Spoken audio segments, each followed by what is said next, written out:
Buksan po natin ang ating mga Bible sa Exodus chapter 3. Pero sabi ng iba, na pastor, nasa screen na eh. Okay?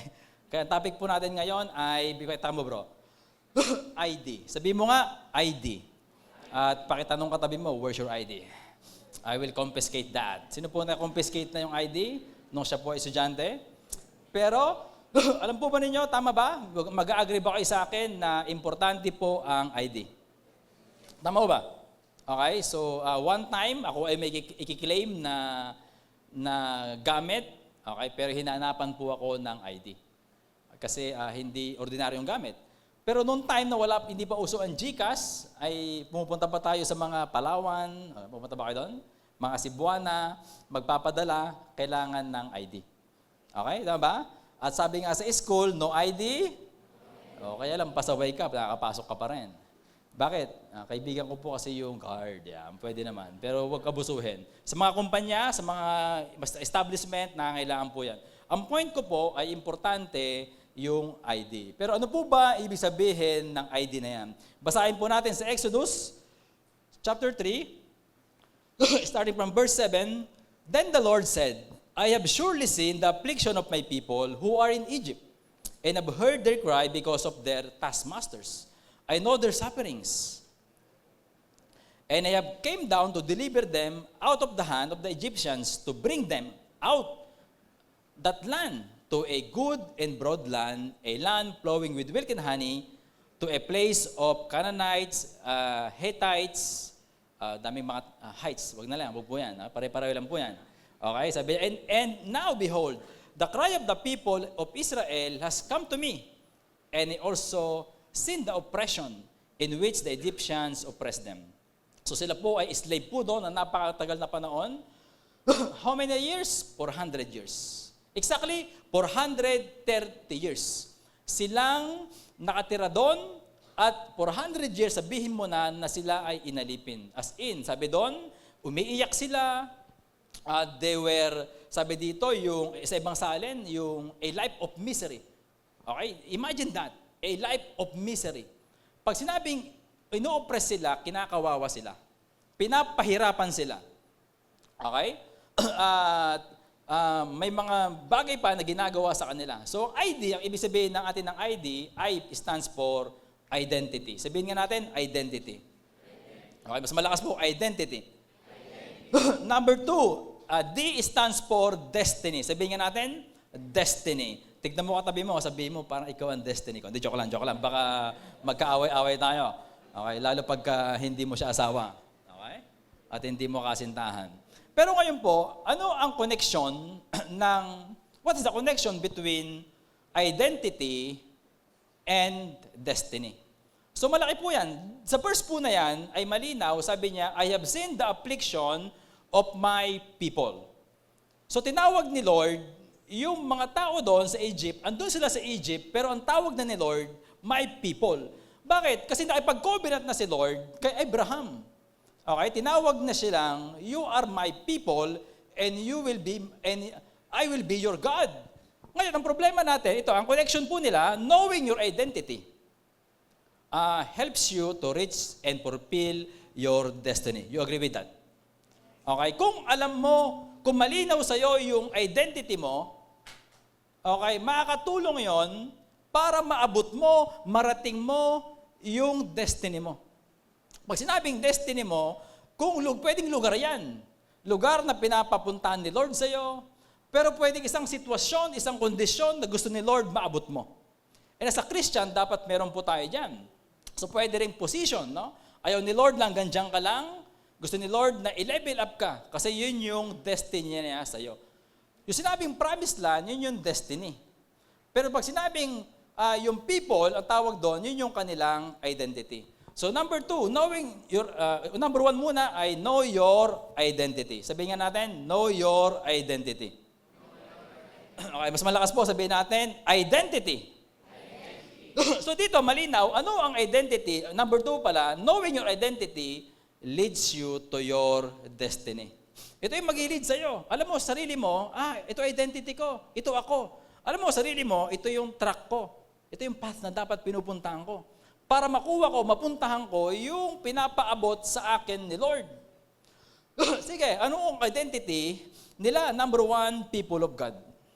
Malinaw po yan sa binasa po natin. Sabi niya, I've seen the affliction of my people. Pero nung sila po ay wala na sa Egypt, in Leviticus chapter 26, sabi niya, and I walk among you, and ito, malinaw, will be your God, and shall be my people. I am the Lord your God who brought you out of the land of Egypt, that you should not be their slaves. Pinalaya po sila. Sabi niya, hindi na kayo alipin. Bakit? Yun po yung kanilang former identity. Yun yung dati nilang identity. Sino kayo? Mga alipin. Pag sinabing identity, ang tanong ay, who am I? Sino ako? Sabihin, ang tawag po doon, pagkakakilanlan mo. Okay? So sila, ang pagkakakilanlan nila ay slaves. Mga alipin. Na matagal na panahon, sanay po sila sa ganung buhay. Okay? Sanay po sila sa ganung buhay. Ngayon, sabi niya, hindi na kayo alipin. Pero, nung wala na sila, doon, at nasa wilderness din sila, sabi nga nila, okay, the Israelites left the Egypt, but the Egypt did not leave them. Okay? Iniwanan nila yung Ehipto, pero yung Ehipto, hindi sila iniwanan. Nasa utak sila. Ibig sabihin nun, sila, dahil alipin sila, utak, slave sila. Utak, alipin. Yun yung kanilang mentality. Hindi, slave kami. Wala na kami magagawa, hanggang dito na lang kami. So yun po yun. So sila, na-stuck sila sa ganung idea. Slave kami. Yun yung identity namin. Wala kaming karapatang guminhawa ang buhay. Okay, utusan lang kami. Ganun po sila. Tanggap na namin to. Ang problema nga po, dahil ganun yung paniniwala nila, okay, wrong identity leads to wrong destiny. Yun po kasi nakakatakot doon. Naniniwala ba kayo? Kung mali yung identity mo, mali pagkakakilala mo sa sarili mo, o di hindi umaabot yung mga bagay na mga gusto ni Lord. At ikaw mismo, sarili mo, ayaw mo nang mangarap. Tama ba? Tama ba? Sabihin mo, hanggang dito na lang ako. Ang kanta ko na lang ay, bahay kubo, kahit munti. Parang may pagka-FPJ. No? Sabi niya, Numbers chapter 13, verse 33. And there saw the Nephilim, the sons of Anak. Sons na, anak pa, no? Ba't grabe, no? Who come from the Nephilim, and we seem to ourselves like grasshopper. Sabi ni Lord, sige na, punta na ako sa destiny ninyo. Kunin nyo na yung panangako ng Panginoon para sa inyo. Ito yung destiny ninyo, abot kami na. Pero sabi nila, naku po, wag na lang. Nasa disyerto, sabi nila, wag na lang. Bakit? Ang lalaki ng kalaban namin. Kasing laki. Sing laki ni Kay Soto. Okay? Sing laki ni Goliath. Gano'n daw sila kalaki? Grasshopper. Gano'ng klaseng mentality yan? Okay? Kinumpara nila sarili nila na gano'n, grasshopper. Ang Tagalog ng grasshopper? Langgam. Hindi. Tipaklong. Tipaklong ba? Alam ba ninyo, ang significance, ang symbol ng Biblia sa grasshopper ay insignificant. Insignificance. Yun yung tingin nila sa kanilang sarili. Pwedeng mababat, hindi importante, hindi mahalaga, mas mababa pa doon, another one pa, ay walang kwenta. Okay? At ngayon, alam po ba ninyo? Ulitin ko ano ang promise ng Lord sa kanila? Yun yung destiny nila. No? People of God, then ito yung kanilang destiny, promised land. Wow. Sabihin niya natin, promised land. Pero ano po ba ibig sabihin pag sinabi nating promised land? Siyempre po maraming ibig sabihin yan, pero iba po pag sinabing promised land, sabi nila ay America is my promised land. Wow. Ibig sabihin, yun yung pinapangarap nilang lugar. Okay? Pag promised land, number one sa Bible, pag sinabing promised land, of course, ito yung lupa na pinangako ni Lord kay Abraham sa kanyang mga descendants. Pero pangalawa, a happy place or condition that someone wants to reach. Okay? A place or condition that someone wants to reach. A place where dreams and hope can come true. Wow.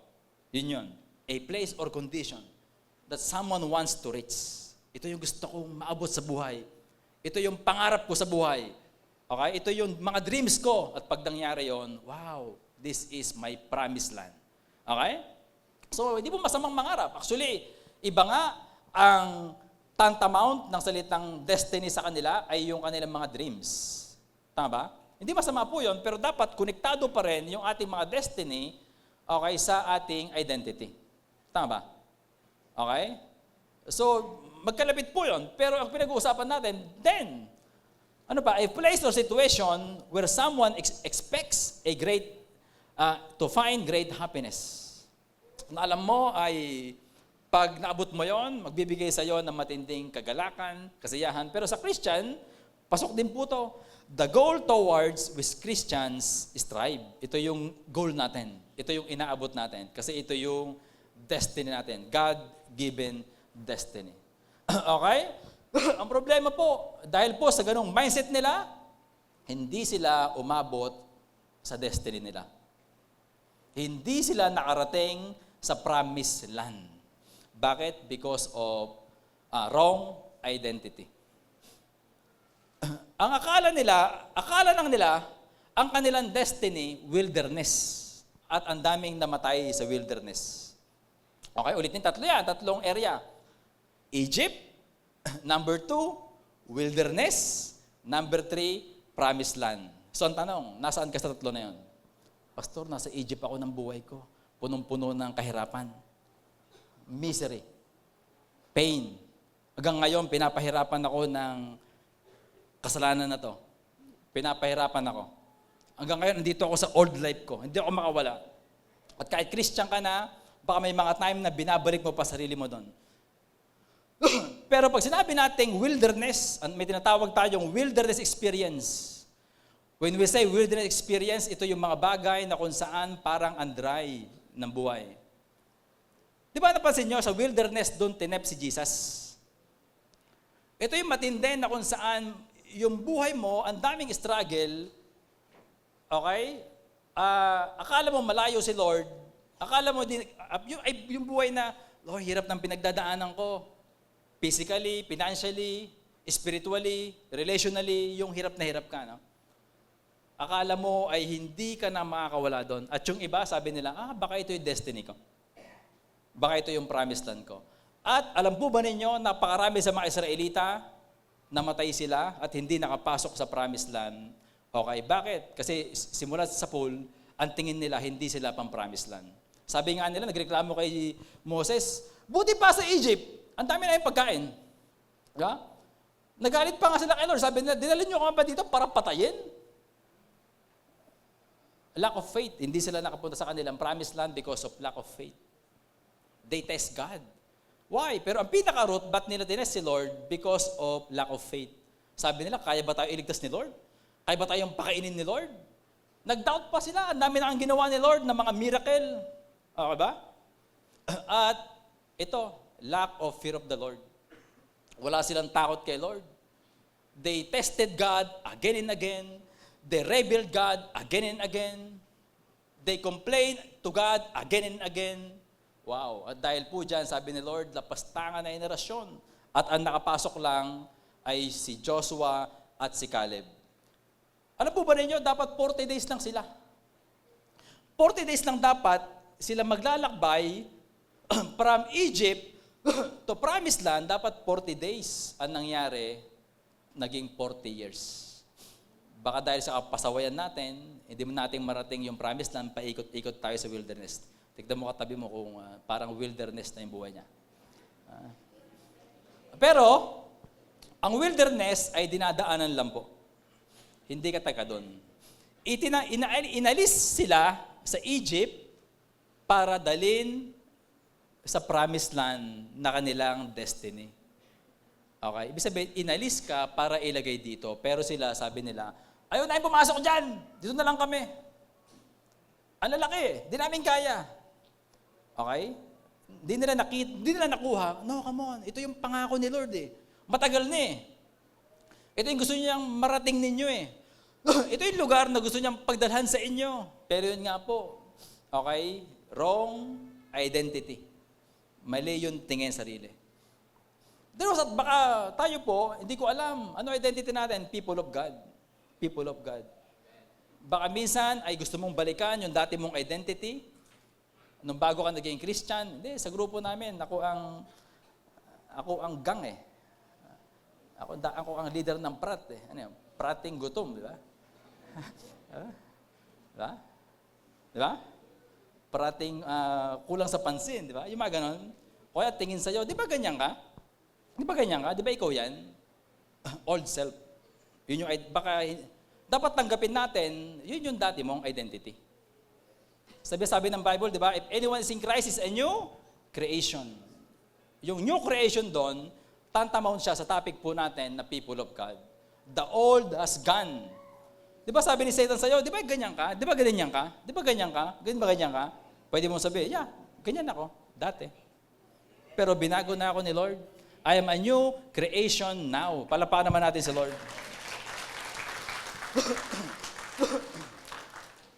Ang problema, basta na po natin mahirapan tayong pumunta yung destiny, yung pinapaabot ni Lord, yung pinapagawa ni Lord, yung gustong paglagyan sa atin ni Lord, kung mayroon po tayong identity crisis, identity problem. Okay? Yun po yun.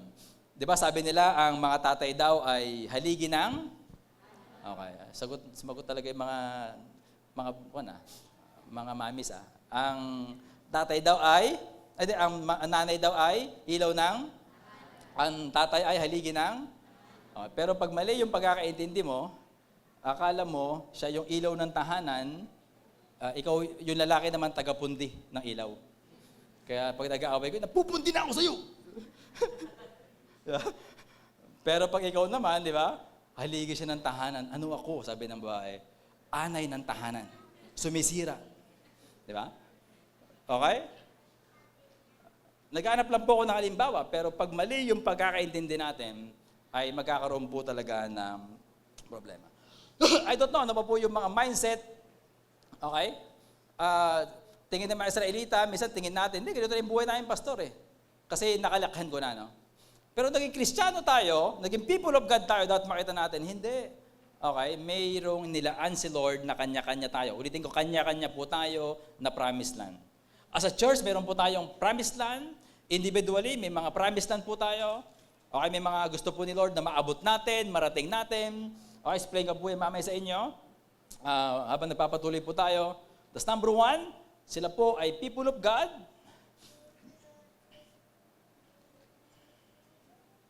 Sabi po ito pa, Exodus chapter 14:12, is not this what we said to you in Egypt? Leave us alone, that we may serve the Egyptian.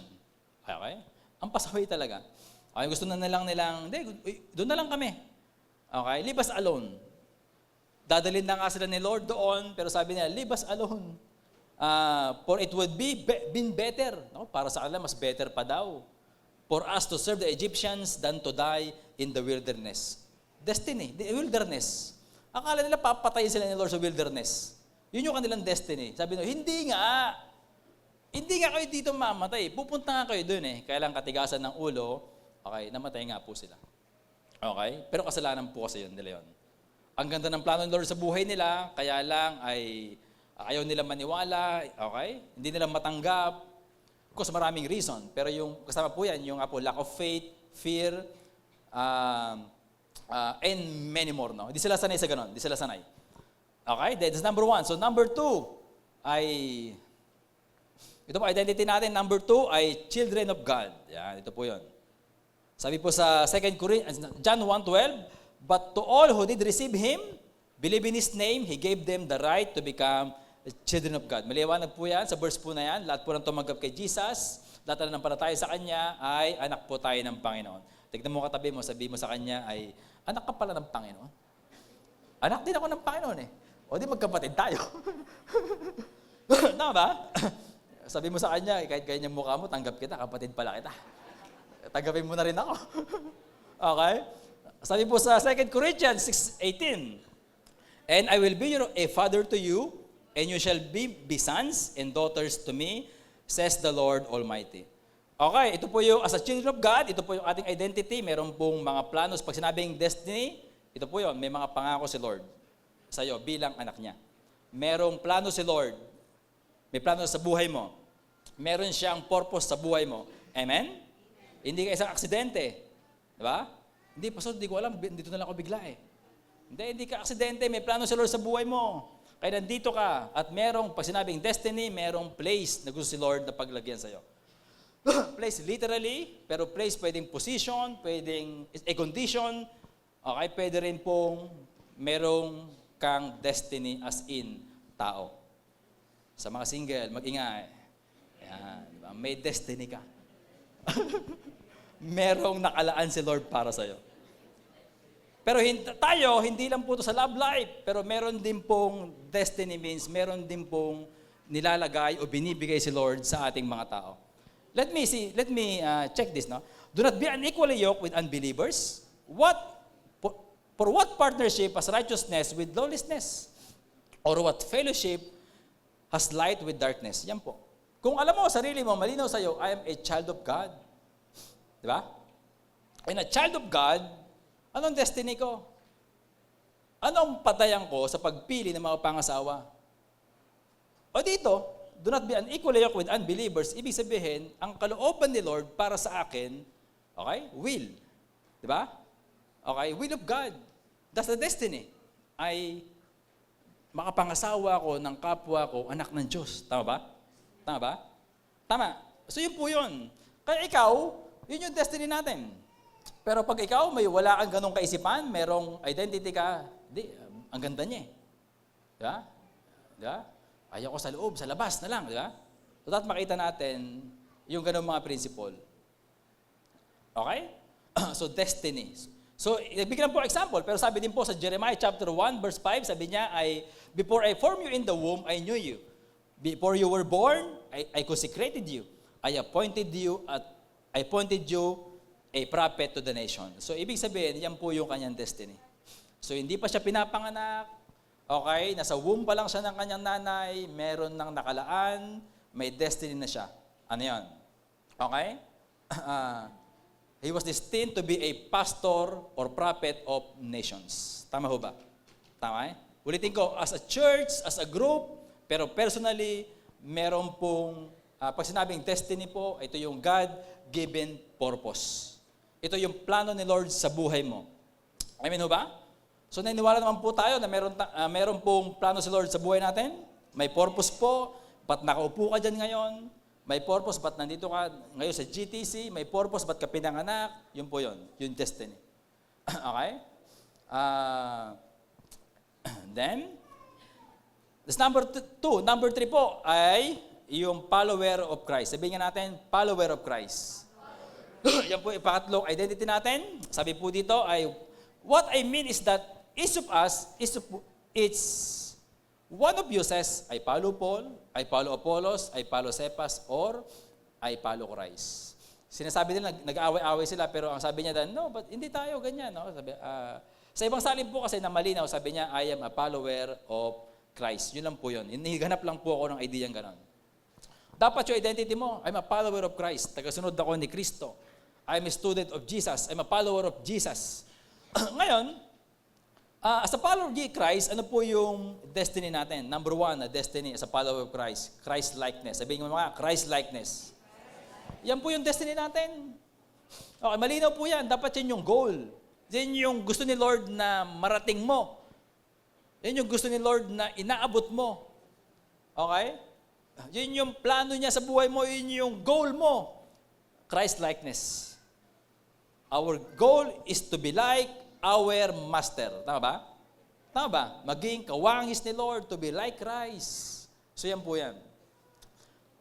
Like Christness in character. Okay? Kasama po yan yung fruit of the Holy Spirit. Okay? Actually, yung Corinthians, sabi niya, love is patient, love is kind. Yung salitang love doon, tanggalin mo yung salitang love, palitan mo ng salitang Jesus. Jesus is patient, Jesus is kind, Jesus is gentle. Ba? Okay? Kung palayo sa fruit of the Holy Spirit, yung gentle, no? Pero, palitan mo ulit yung salitang Jesus ng pangalan mo. Darwin is patient, Darwin is kind. That's the goal. Why? Yung kasi yung destiny natin, to be like Christ. Amen o ba ron? Pangalawa, okay, pagdating sa, as a Christ follower, sige bro, maturity. Okay, kasama po yan. Yan po dapat yung destiny natin. Yan yung inaabot mo. Yan yung gusto mong mapulpil. Yan yung gusto mong marating. Okay, maturity. Tama? So, ibig sabihin ng maturity, dapat ay, ano yung mga sign ng maturity? Number one, marami, pero pwedeng darating yung time, hindi ka na matampuhin, di ba? Tama ba? Darating yung time, kaya mo na magpatawad. Tama ba? Okay? Tama ba? Tama? Yung mga ganon, sign ng maturity yan. Darating yung time na ang gusto mo, hindi na lang, bigyan niyo ako. Ano ba pala ako dyan? Yayaman ba ako dyan? Kikita ba tayo dyan? Ano bibigay sa akin ni Pastor Darwin? Ibigay sa akin ng church. Pero darating yung time, ano ang maitutulong ko sa gawain ni Lord? Hindi yung ikaw na lang puro kain ng kain, pero darating yung time, I want to serve. I want to be used by God. Okay? Okay? So yun po yun. Napansin po ninyo, as a Christian, ano po yung unang nagmamatures kayo? Ano yung unang mga nadidevelop ni Lord sa inyo? Do you agree with me? Pag ikaw bago Kristiyano ka, unang inaayos ni Lord ay yung pananalita mo.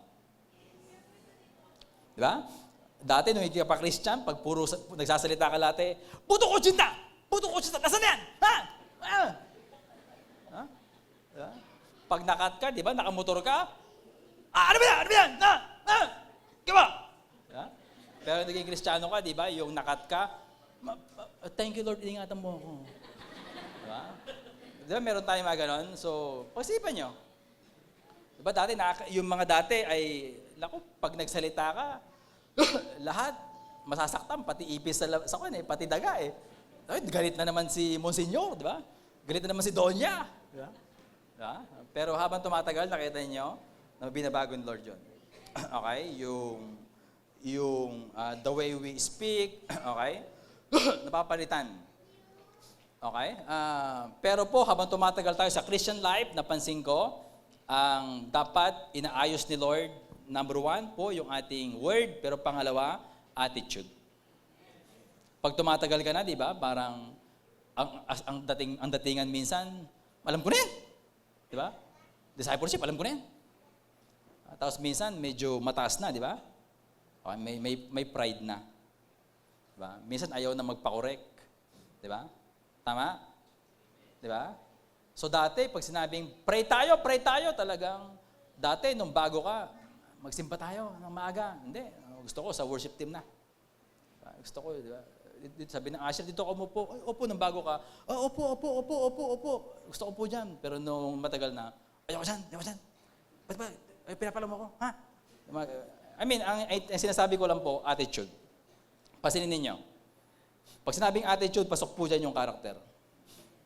Sabi ni Lord, sabi niya, dapat mga teacher na kayo. Diba? Dapat tagapagturo na kayo. Pero sabi niya, hanggang ngayon, paulit-ulit tayo sa elementary teaching. Hindi tayo makawala doon. So marami pong ganun. Okay, hindi po nag-mature, naiwan po, okay, nag-stay sila sa immaturity. Okay, immature Christian. Sa baby Christian, okay lang po yun. Pag baby Christian ka, no, may mga aayusin pa, di ba? Pero yun nga po, dapat nagmamature. Dapat nagpapadisciple, nagpapaayos. So as a follower of Christ, yan po yung goal natin. So napakadami po na binabanggit ang Bible, kung ano po yung identity natin, pagkakakilanlan natin. Sabi din po ng Bible, we are the bride of Christ. Siya yun po yung groom. Sabi di ba, yung hinahanda mo sarili mo sa groom. Nagpapaganda ka, nag-aayos ka, nire-prepare mo sarili mo. Pag dumating si Lord, ay ikakasal tayo sa Kanya. Okay, yun po yung sinasabi ng Bible, no? Ganun yung relationship na pagkakadescribe. Okay? So yun, pero sabi din ng Bible, tayo po ay the body of Christ na, sige po, ano pa? Okay? Sige bro. Ministry, kasama po yan. Kasi pag sinabing destiny, no, God called us to salvation. Tinawag tayo ng Panginoon, okay, para ma-save. Pero after po noon, ay God called us to serve. Okay? Tama ba? We are called to serve. So pag sinabing ministry, service po yan. Okay? Yun lang po ibig sabihin ng ministry. Ibig sabihin, yun po yung destiny natin. Yun po yung goal natin. Yun yung kalooban ni Lord. Paano malalaman pag ikaw, anong ministry mo? Depende po yan sa calling mo. Nga ba? Sample po ako, specifically, I was called by God to be a pastor. Ayun po, ginagawa ko po yun, pinupulpil ko yung destiny ko, yung pagkatawag sa akin ni Lord. Pero malalaman nyo din po yan, ano yung giftings mo? Ano yung mga gifts na binigay ni Lord sa'yo? Okay? Yung iba po ay merong gift of teaching, iba po sa music, tama ba? Anything. Iba po ay sa ministry of service, okay? Help. So madami po. Ang pagka-picture po niyan, sabi niya, part tayo ng body of Christ, walang pan dito. Walang palakihan, walang pataasan, kung ano yung gift na binigay sa'yo, gamitin mo para sa ikalalakas ng katawan ni Kristo. Okay? To build the body of Christ. Yun po yun. Pero number 2, syempre, ang dulo noon ay para maparangalan si Lord. Okay, ito po, baka ito number 4, then number 3, baka dito kayo excited. Bigay mo nga bro. Heaven. Excited ba kayo dyan? Yan po yung ating destiny. Gusto nyo mauna? Ay, wag mo na. Pero pag sinabi kasi natin na destiny o promised land, lumilitaw po talaga heaven. Yan po kasi yung ating ultimate destiny. Okay? Yan atin yung pinaka-final destination. Okay, may encouragement po si Lord. Sabi niya sa John chapter 14, let not your heart be troubled. Believe in God. Believe also in me. In my Father's house are many rooms. If it were not so, would I have told you that I go to prepare a place for you? And if I go and prepare a place for you, I will come back again. Babalik si Lord. Okay? Yung po yung second coming. Yung first coming po yung pinanganak siya. Sabi niya, and I will take you to myself, that where I am, you may be also. Okay? Yun po yun. So ano ginagawa ni Lord ngayon? Ay piniprepare po niya yung kwarto mo. Kano kaya kaganda yung kwarto mo doon? Pastor, may ba doon? Yung kwarto ko ba, may ilaw ba na paborito ko? Pastor, may TV ba ron? We don't know. Pero ang goal ay piniprepare niya yung place para sa atin. Okay? Tama ba? So, yun po, as a follower of Christ, as a child of God, ako po, tatay po ako, at bilang tatay, siyempre may mga plano po tayo sa ating mga anak. Tama ba? Bilang mga tatay, meron tayong mga pangarap, meron tayong gusto na ibigay, marating na mga anak natin. So, kung ganun tayo bilang mga ama, so paano pa kaya yung ating Heavenly Father? Okay? Ulitin ko Your identity helps you to reach and fulfill your God-given destiny. Ang problema, ito ang problema ngayon. Anong problema? Ano naman, pastor? Ito ang problema. Gustong sirain niya ni Satan. Gusto niya mag-offer sa iyo ng ibang identity, false identity. Sabi niya, hindi, ikaw to. Ikaw to. Ikaw yan, ikaw to. Ano yan? Makikita po natin yan sa temptation ni Lord. Di ba, tinempt po si Lord? At meron doon 3 klase ng temptation. Sakto. Ito po ay ino-offer ni Satan para matempt ka. Sige na, kagatin mo na. Ito ka naman Okay, number 1. 3 false identity that Satan offers. Ino-offer niya, kagatin mo. Number 1, I am what I do. Ako kung ano yung ginagawa ko. Performance. Ano yan? Sabi ni Lord, di ba? Di ba gutom ka na, Jesus? Sabi niya, yung bato, gawin mo ang tinapay. Performance. Mag-perform ka. Di ba? Mag-perform ka. At maraming mga tao, binabase natin yung ating identity sa mga performance natin. Number 1, sa school. Dapat magaling ka, matalino ka. Hindi ko sinabing hindi mo galingan. Pero pag binasi mo doon yung iyong identity. Di ba? Dapat sa trabaho, di ba? Performance means, example na lang, singer ka, dancer ka. Yun na identity mo. I am a dancer. I am a singer. Di ba? I am a basketball player. What's wrong with that? Ito ang mali. Paano dumating sa time hindi ka na dancer? Ang tingin mo, sarili mo, walang kwenta. Paano pag dumating sa sarili time na wala ka ng boses at hindi ka na kumanta, sabihin mo, ay, wala na akong kwenta. At tingin mo sarili mo, bakit? Kasi nakakapit ka dun Yun na yung identity mo Tama ba? Tama? Paano kung there was a time, hindi ka naman na bata, hindi mo na kaya mag-perform katulad ng 20s ka, ng 30s ka. Tama ba? Okay? Nakakapit ka dun Kaya ka mali Paano pag wala na? Diba? Yun po yung mali doon. Marami pa. Ano man po yung mga gusto na, yung mga ginagawa natin na masaya ka pag ginagawa yon, nag-glorify si Lord, napaparangalan mo yung mga tao, natutuwa yung mga tao sa iyo. People always encourage you. I like that. You're good. Pero paano nga po pag wala na? At alam naman natin na mawawala po yan. Tama ba? Alam naman si BJ, bro, gusto bang forever kang magasayaw? I don't like that, di ba? Opo, pastor. Hindi, di ba? Alam ka naman si Kuya Louie, forever naman dito na kakanta. Meron po mga papalit. Pero dapat sila, yung identity nila ay hindi po nakakabit doon at hindi doon. Naintindihan? Tama po ba? Okay. Number 2. I am what I have. Yan po, mga possessions. Hindi masama po, hindi masama ang pera, mga material na mga bagay, kaya alam po kung yun na yung naging identity mo. Bakit? Ano po nakakatakot pag nawala po yan? Pag nawala yan, baka mawala ka din kay Lord. Di ba? Lord, ba't mo tinanggal? Di ba? O kaya ay yung iba po, kung di naman po tayo ganito yung iba po talaga ay yun na yung buhay nila, they consider themselves as dead. At iba po talaga nagpapakamatay. Tama ba? Tama ba? Yun po yun. Yun bakit? Kasi nga, yun na yung naging identity mo eh. Ano yan? Sabi ni Satan, di ba? Oh, nakikita mo yan. Jesus, nakikita mo yan. Bigay ko lahat sa yan. Yung yaman ng mundo. Pero ano pa kapalit? Sabi niya, worship me. Sambahin mo ako.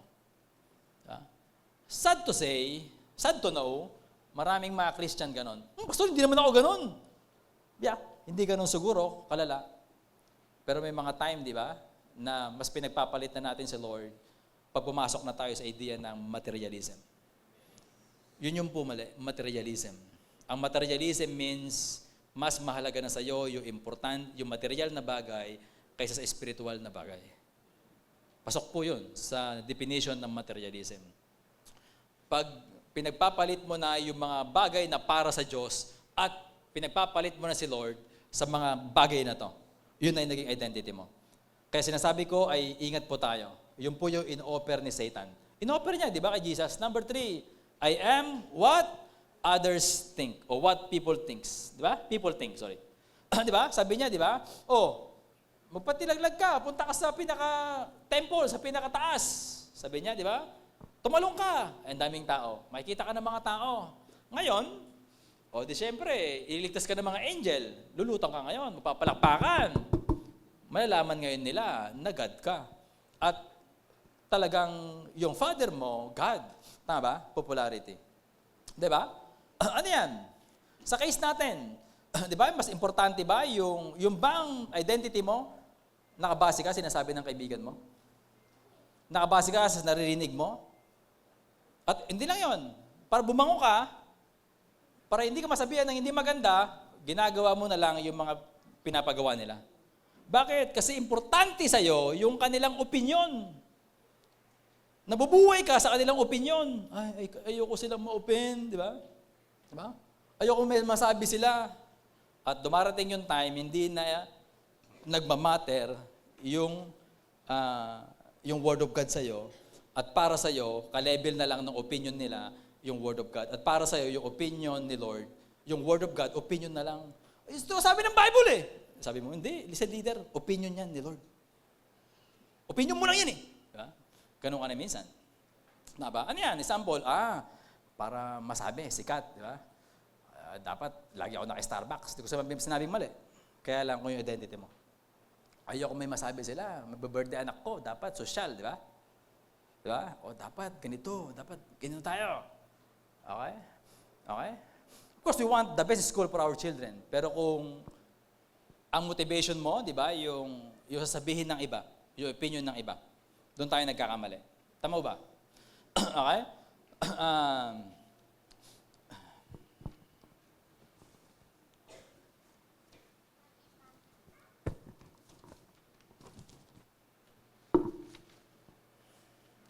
Ang problema po dyan, pagka-importante opinion ng tao, ito pala, may isang, let me read this. When we live a compromising life, we rob ourselves of the favor of His favors and lose our testimony. Yun ang problema. Pag nag-matter yung opinion ng tao, piniplease mo na yung mga tao, ito na mangyayari. When we live a compromising life, nagko-compromise ka na. Kahit alam mong mali, ginagawa mo. Yun yung compromising. Alam mong mali, hindi tama, as a follower of Christ, as a people of God, okay? Nagko-compromise ka, ibig sabihin, ginagawa mo na. Sige na pre, pagbigyan mo na. Sige na pre, minsan lang naman. Yan. Okay, ito yung problema dyan. We rob ourselves of His favors. Tinatanggalan mo sarili mo ng mga pabor ni Lord. Okay? Ikaw mismo nagtanggal ng pabor ni Lord sa buhay mo, ng mga blessings ni Lord. Okay? Yung pabor ni Lord means, pag sinabing favor of God, yung pag nakita ka ni Lord, ay, tuwang-tuwa ako dito. Yun yun. Yung delight. Yung great delight, yung, pag nakikita ko, napapangiti niya ako. Di ba? Yung parang anak mo na bata, di ba? Pag nakita mo, wow, talagang masaya-masaya ka. Why? Hindi lang yung pangalawa, sabi niya, and lose our testimony. Yun yun. Nag-compromise ka sa school, ano testimony mo, sira na, at dahil dyan, hindi mo na ma-invite yung mga classmate mo. Di ba? Hindi mo na ma-invite yung pamilya mo. Hindi mo na ma-invite yung ka-office mate mo.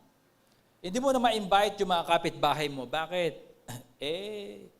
Okay, mas pinili mo yung popularity. Mas pinili mo yung iisipin nila kaysa iisipin ni Lord. Okay, kaintindihan? At malinaw po sa atin yan. Ano yan? Dapat ay, okay, kaintindihan po. Okay, then, that's number one. Number one po natin ay, number one, know your identity. Pastor, ganyan, di ba kahaba yung number 2 sa number 3? Huwag kayong mag-alala, mas mahaba. Hindi, joke lang. Number 2, secure your identity. Secure mo. Dapat secure means, sure ka dapat dyan. Paniwalaan mo buong puso. Okay, and the word for secure is, sabi nga nila ay, ano ba ibang term pag sinabing secure, di ba? Dagdagan mo ng IN, insecure. Pag hindi ka secure, insecure ka. Pag hindi secure na ikaw ay child of God, hindi secure na ikaw ay follower of Jesus, hindi secure na ikaw ay people of God, insecure ka. At tandaan mo, insecure Christians cannot be used by God effectively.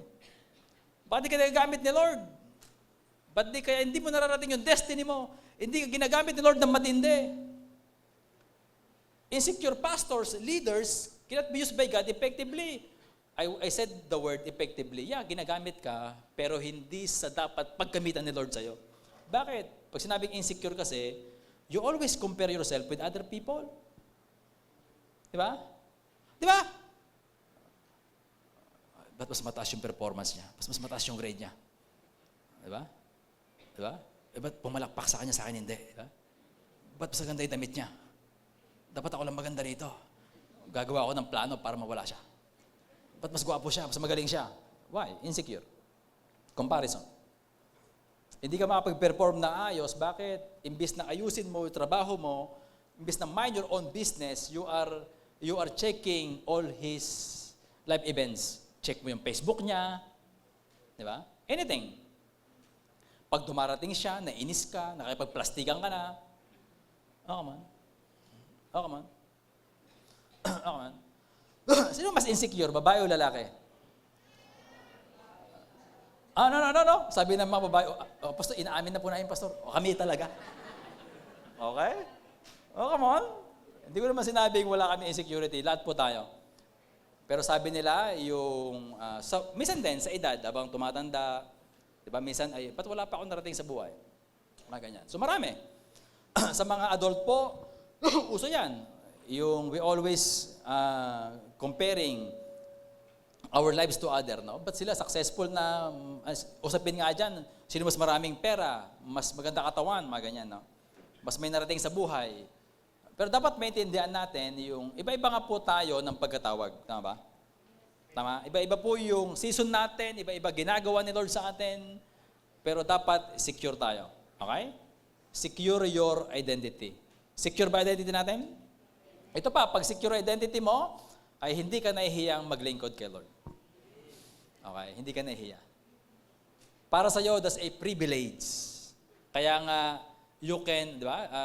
Kaya nga secure enough to serve. Hindi ka insecure means, kaya ko bang maglingkod sa mga yan?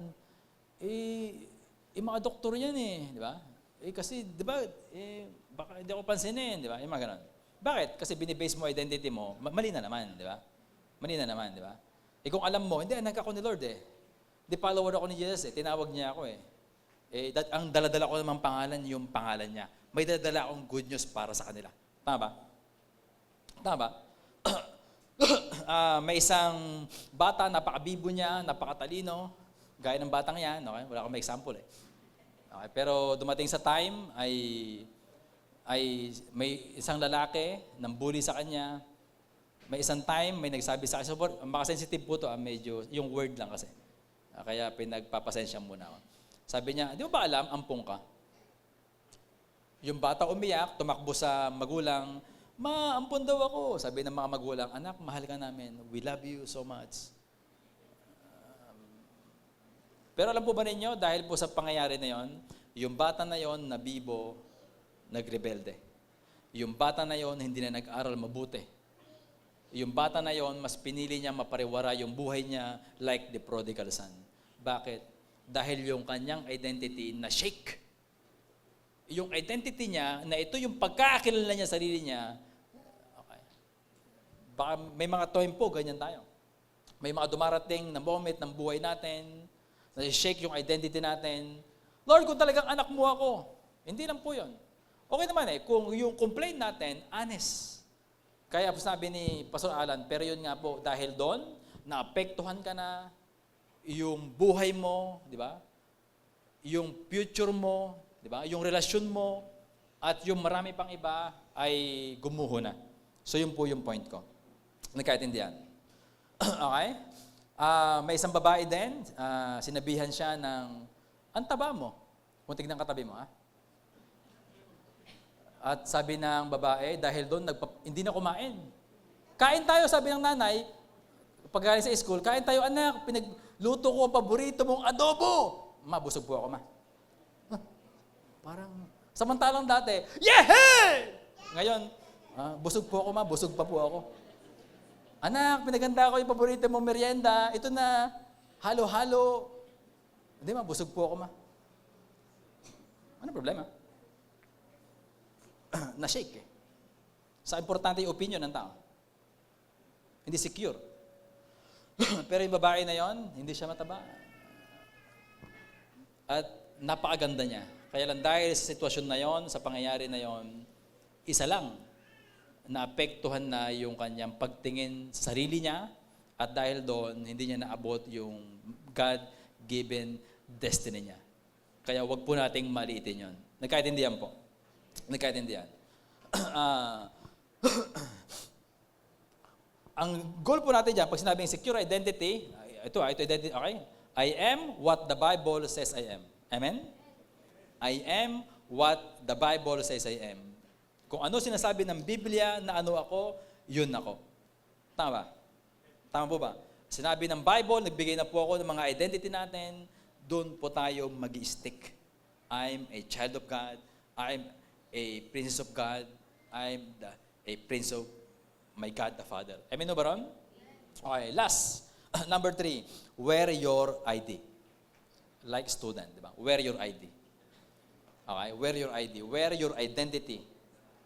Importante yan, tama ba? Okay? Pero pag sinabing wear your ID, ito yan, magbibigay ako ng example. Sinakop po yung mga Israelita, dinala sa Babylon. Okay? Number 1, si Daniel. Pero alam po ba ninyo, yung kanyang identity, hindi niya tinanggal. Malinaw sa kanya, I am people of God. I am Israelite, Yahweh is my God. Okay? Kaya nung sabi sa kanila, ito yung utos, batas, huwag kayo mag-pray. Sabi ni Daniel, naku, hindi pwede yan. Okay? Nag-pray pa rin po siya. At dahil dyan, siya po ay inihulog, inilagay sa saan? Yan, lion's den. Wow, di ba? Pero nabuhay po siya. Yun po sinasabi ko, may mga time ba, sasabihin mo, na isang sitwasyon ka, wala naman tao. Wala naman ako sa church. Di ba? Wala naman nakikita. Ako lang naman. Di ba? O, di naman nila ako kilala ditong Christian. Yun. Sabihin, give up mo na. Pag sinabing, where your ID, sabihin, give up mo na. Noong time na yon, okay? Yun nga, nag-compromise ka na eh. Hindi mo na pinanindigan yung pagiging Kristiyano mo. That's why I'm saying, where your ID. Number 3, yung tatlo niyang kaibigan. Si Meshach, Shadrach, and Abednego. Di ba? Sabi niya, pag narinig niyo yung trumpeta, yung mga ganyan, sasamba na kayo sa image na ginawa ko. Pero sila, grabe, hindi nila ginawa yon. Sabi ng hari, bibigyan ko pa kayo ng pagkakataon. Pero sabi nila, mahal na hari, mahal po namin kayo. Pero sabi niya, hindi po namin kayo susundin. Sabi niya, iligtas man kami o hindi ng Diyos namin. Hindi pa rin kami sasamba dyan. At siya lang yung sasambahin namin. Wow. Grabing paninindigan. Grabing commitment. Diba? Pwede naman eh. Alam ba ninyo, maraming Israelita doon? Pero silang 4 lang, yun na isulat sa Bible. Sila yung nanindigan na kahit malayo na sila sa kanilang lupang pangako sa Israel, pero they still the people of God. At sa kanila, importante yun. Amen. Palakpakan natin sa Lord.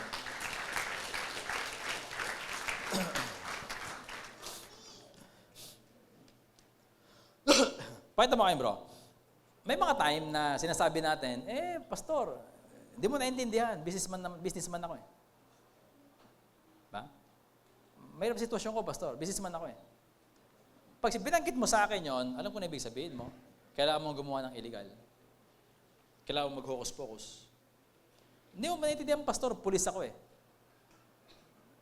Pag binanggit mo sa akin yon, alam ko na ibig mo sabihin.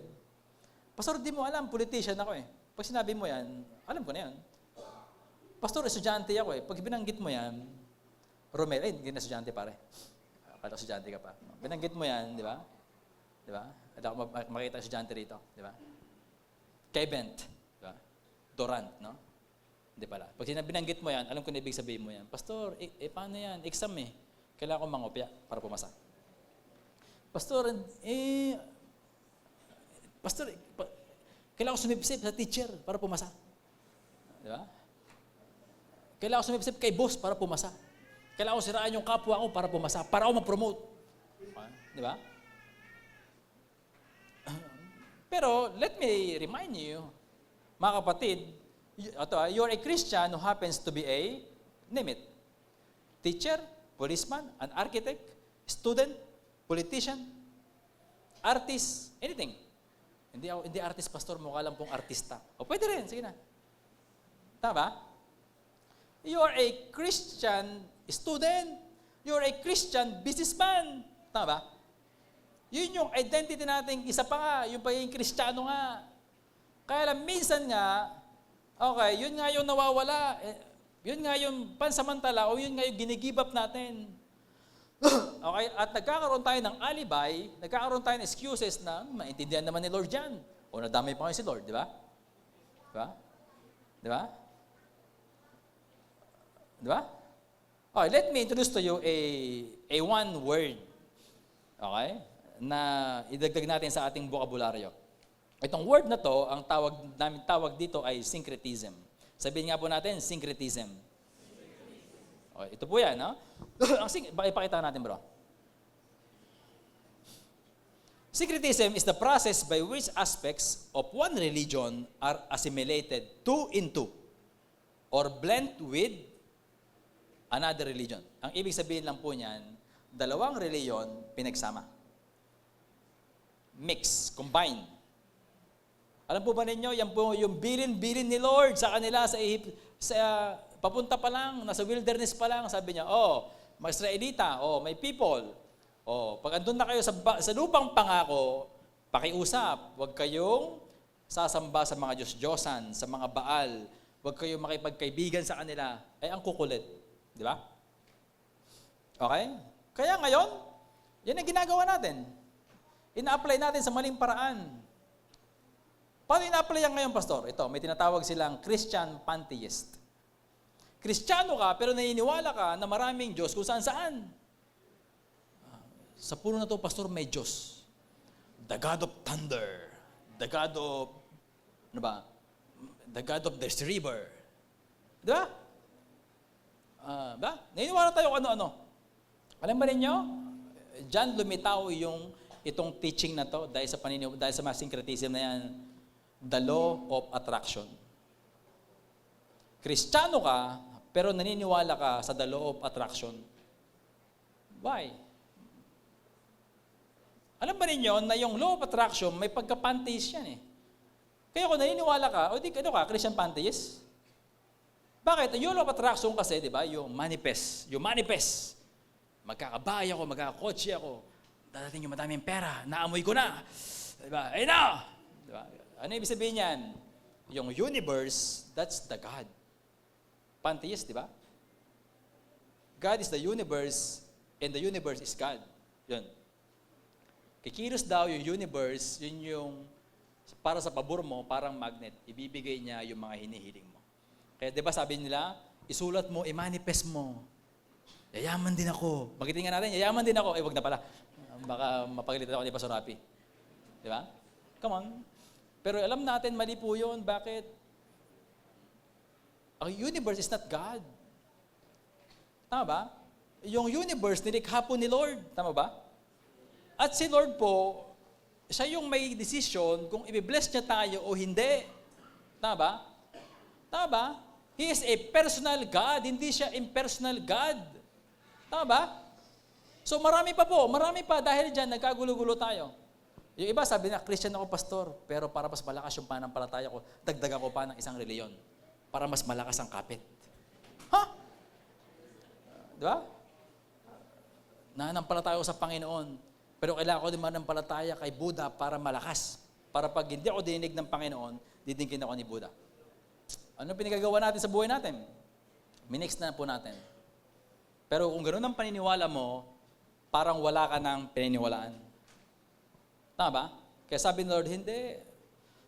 Yung paninindigan natin, sa isipin natin. Ngayon po, bilang mga Pilipino, ang dami din nating mga mixed religion. Ang dami nating mixed, hindi man religion, mixed belief. Kristiyano ka, pero naniniwala ka pa sa mga pamahiin. Kristiyano ka, naniniwala ka pa sa mga horoscope. Kristiyano ka pa, nagpapahula ka. At teka lang, nabarang yata ako, mga, ano ba yan? Pakilawayan naman, mga gano'n. Anything. Diba? Naniniwala pa tayo sa mga salitang malas. Huwag kayo maniwala doon, baka swertein kayo. Hindi, sorry. Naniniwala po tayo sa salitang mapalad, blessed. Pag sinabi po kasing swerte, ay parang aksidente. Alam natin, hindi po intentional yung blessing ni Lord. Tama ba? Yung iba, yung salitang karma, kung po yan eh. Hinduism po yan, saka Buddhism. Na-mix din po yun sa atin. Ingat po tayo sa word na syncretism.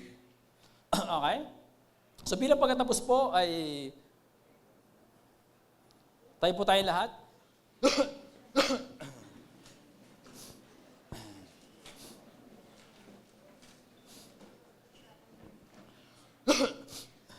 Ulitin ko, lahat po tayo, ito yung identity natin. People of God, it's your identity. Child of God, and follower of Jesus Christ. So meron po tayong destiny. Lugar, sitwasyon, okay, na gustong marating ni Lord, ipagawa ni Lord sa atin. Pero ngayon, baka nasa, anong area tayo ng buhay natin? Baka nasa Egypt. Baka may kailangan mindset na matanggal. Yung slavery mindset, poverty mindset, di ba? Ano pa? Yung pahingi mindset, palibre mindset, hindi na ako aasenso, ganito na lang kami, mindset yun eh. Di ba? Mahirap kalaban nyo, kaya tanggalin eh. Ano pa? Kung sinabing wilderness kasi, baka nasa wilderness tayo. Sitwasyon ng buhay natin, Lord, parang dry. Lord, naguguluhan ako. Lord, daming temptation. Lord, ang lakas, hindi ko maintindihan. Ang daming mga financial struggle, spiritual struggle. Baka nandun ka. Pero let me remind you, that's not your destiny. Egypt is not your destiny. Amen? Wilderness is not your destiny. Ang destiny mo, promised land. Ibig sabihin, may nilaan si Lord para sa'yo. Paano magagawa yon? Pray ka lang, Lord, ano po yun? Pray ka. Find your God-given destiny through prayer. At pag nahanap mo na, fulfill your God-given destiny. Okay? I don't know, sa mga bata, may mga time pa kayo para maghanap. Pero sa edad ko, I thank God na nalaman ko yung identity ko. And I thank God, nalaman ko yung aking God-given destiny. And right now, I'm fulfilling it. I'm fulfilling it. I'm fulfilling it. Pero alam ba ninyo, interestingly, I don't like, hindi ko identity yung pastor. Yeah, I'm Pastor Darwin for a while, habang kaya, pero that's not my identity. Hindi ko identity yung Pastor Darwin. Kahit tawagin mo akong Darwin, tawagin mo akong PD, it's okay with me. Kasi hindi nakapase yung identity ko. Di ba? Kung ikaw ay teacher, dapat hindi rin. Anything. Profession mo yun eh. That's your profession. Yeah, title. Tama. I'm saying this kasi ang point ko, ang gustong-gusto kong identity ko is child of God. Child of God. Child of God. Child of God. Yun yung identity na gustong-gusto ko. Sobrang special sa akin yung child of God. Alam niyo kung bakit? 2009, iniwanan ko yung Nueva Ecija. Nagpunta ako sa Metro Manila. 15 years na po ako sa GTC. Pero as a pastor, 14 years. Unang taon ko, probinsyano. Mga pormahan ko, probinsyano po talaga. Hanggang ngayon naman eh. May mga pagka-chologs talaga. Yung suot, gupit, pormahan. Makita mo pa lang, probinsyano to. Kaya hindi talaga si Kokon doon na probinsyano eh. Wala naman si Pastor Rapi, kaya inagaw ko na yung corona niya. Nung nag-aaral po ako, masteral eh. Ibang level na to, masteral level. Eh, yung school namin, international eh. May mga classmate kami, Amerikano, Koreano, German, anything. Tapos, first class, unang klase. Sabi ng teacher, "Hi everyone, can you please introduce yourself?" Nagpakilala sila. Pero pagpasok pa lang sa school, yung iba ang gaganda ng forma. Yung iba nakakurbata pa talaga eh. Iba naka long sleeve. Talagang yung sapatos, napakalinis, napakakinis. Tapos may daladalang laptop. Nung pumasok ako, wala lang. Diba? Tapos may daladalang notebook. Inopen nila lahat ng laptop nila. Inopen ko yung notebook ko. Awa ako sarili ko. Ito, nagpakilala na. Sabi ko, patay. Yung English ko, barok pa man din. Siyempre, batang-bata pa ako, 23 years old, kinakabahan talaga, probinsyano eh. Walang alam eh. Nagpapakilala sila, nanlilit ako sa sarili ko. Gusto ko nang umuwi. I'm like a grasshopper. I think of myself at that moment like a grasshopper. Ang liit, insignificant, walang kwenta. Pastor na ako noon. Pero nakakita ako ng mga big shot, malalaking mga tao. Di ba? Nanliit tingin ko sarili ko. Gusto ko na mag-walk out. Tinapos ko. Ito matindi, pauwi na ma'am. Akala ko lusot na eh. Naglalakad ako. Dinaanan ako ng classmate ko. "Hi Darwin!" Nakakotse. Dinaanan na ako sa classmate ko. Nakakotse na naman. Ako po, dinurog na. Umuwi ako. Diyan yung room ko dati. Iyak ako ng iyak. Literally, iyak ako ng iyak. Sabi ko, "Lord, ba't dinala mo ako sa Caloocan? Ba't dinala mo ako sa Manila? Gusto ko na umuwi." Ang lit tayo ko sarili ko. Sobrang liit. May problema ako sa self-image. I was very insecure then. Grabe. Iyak na ako ng iyak. Wala naman sagot si Lord. Hindi naman niya sinabing, "Darwin." Walang ganun. I open my Bible. I read this passage. Sige nga bro. I read this passage. John 1:12. Pero ang tumama sa akin, sabi doon, He gave them the right to become children of God. Sabi niya, Darwin, anak kita. Anak kita. Ba't ang liit ang tingin mo sa sarili mo? Anak kita. Sino ba yun? Sino ba yung nakita mo doon? Anak ba yun ni Mayor? Anak ba doon presidente yun? Anak ba ni Ayala Subilyon? Anak ba ni Henry Sion? Sino mas mataas? Natatay? Noong time na yun, sabi ko, Lord, patawad. Yun yung nagbigay ng courage sa akin para magpatuloy sa pag-aaral. Natapos ko yung pag-aaral ko. Unti-unti, tinanggap ko yun. Sabi ko, Lord, thank you. Lagi ko nire-remind, anak ako ni Lord. Anak ako ni Lord. Hindi po lahat ng tao anak ni Lord. I'm reminding you. We are all created by God, but we are not all children of God. Ang children lang po ng Panginoon, yung naniwala at tumanggap at naniwala sa Kanya. Kanino? Kay Jesus. Wow. Baka may mga time na ganyan tayo, ay, ang laking tao naman nito, nanlilit ka sarili mo. Ay, big shot sila, nanlilit ka sarili mo. Hindi. Dapat makita mo sarili mo, hindi, anak ako ni Lord. At dapat, umasta ako na anak ni Lord. Hindi ko sinabing magyabang ka. Pero yung attitude, yung confidence, di ba? Anak ako ni Lord. Anak ako ni Lord. Anak ako ni Lord. Manalangin po tayo. Panginoon namin, thank you for reminding us of our identity. Kapatid, ang identity mo, you are a follower of Christ. Ang identity mo, you are part of the people of God. Pag sinabing you are people of God, pinili ka ni Lord na maging sa Kanya. Lastly, identity mo, you are a child of God. Sa mga babae, you are a daughter of God. Sa mga lalaki, you are a son of God. You are princess, you are the prince of your heavenly Father. Umuwi ka sa gabi na to, sa hapon na to, makuha mo lang yan, masaya na. Panginoon namin, salamat po sa paaral ninyo tungkol sa aming identity. Thank you, Lord. Gusto po namin i-secure ito. Gusto po namin tanggapin ito at isuot ito lagi. Tulungan niyo kami, Panginoon, sa mga destiny namin personally, sa mga destiny namin sa church. Samahan niyo kami. Yung mga pinapagawa nyo, pinapaabot ninyo, magustuhan nyong marating po namin, samahan nyo kami bilang tatay po namin. Thank you sa word nyo. Thank you sa reminder.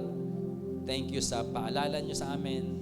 Ay, tulungan nyo kami as your children, as your child, to approach you as our Father, a lovingly Father. Wow. Thank you, Lord, for being a Father to us. Bigyan nyo kami ng attitude, ng puso, anak sa inyo in return. Ito pong aming panalangin sa pangalan ni Jesus. Amen. Palakpakan po natin si Lord.